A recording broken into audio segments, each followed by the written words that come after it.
Chaque jour, Charles et Carole vous présentent la leçon de l'école du sabbat.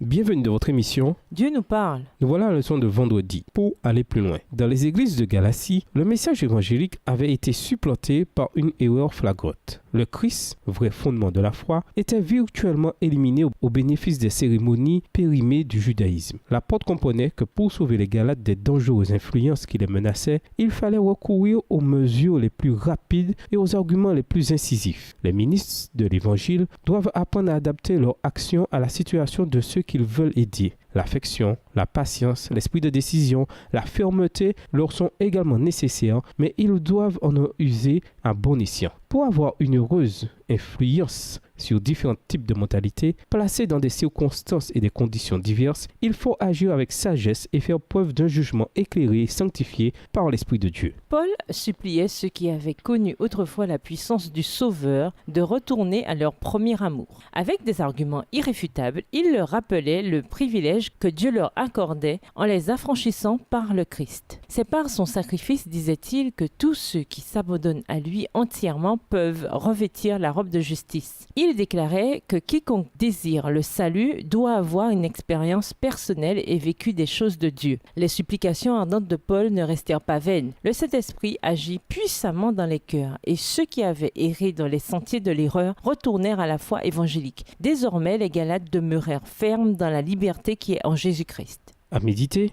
attardez-vous davantage sur la question de la souffrance et de la manière dont Dieu peut l'utiliser. Qu'en est-il des situations dont il ne sort rien de positif? Méditez sur l'idée de Christ se formant en nous. Qu'est-ce que cela veut dire concrètement? Comment savoir si Christ se forme en nous? Comment ne pas céder au découragement si cela n'arrive pas aussi vite que nous le voudrions? Résumé, après avoir donné un certain nombre d'arguments théologiques détaillés et approfondis, Paul lance à présent un appel plus personnel et affectif aux Galates. Il les supplie d'écouter ses conseils, en leur rappelant les liens qui les unissaient autrefois, ainsi que l'amour et la sollicitude authentique qu'il a pour eux en tant que parents spirituels. Pour conclure, la préoccupation de Paul pour le bien-être des Galates était si profonde que ses propos prenaient plus un ton éducateur que théologique. La théologie y était présente, mais l'encouragement bien plus encore. En changeant cette approche et en dégageant davantage l'esprit d'un pasteur que d'un vendeur, Paul permit aux Galates et par la même occasion à nous de comprendre Dieu de façon plus tangible. Par exemple, quand il les supplia de l'imiter comme lui-même imitait le Christ. Galates 4, verset 12, 1 Corinthiens 11, verset 1. Il prouva que l'amour de Dieu pour eux était plus fort que le sien, et rien ne l'arrêterait pour atteindre ses enfants. Au revoir. Et à demain si Dieu veut.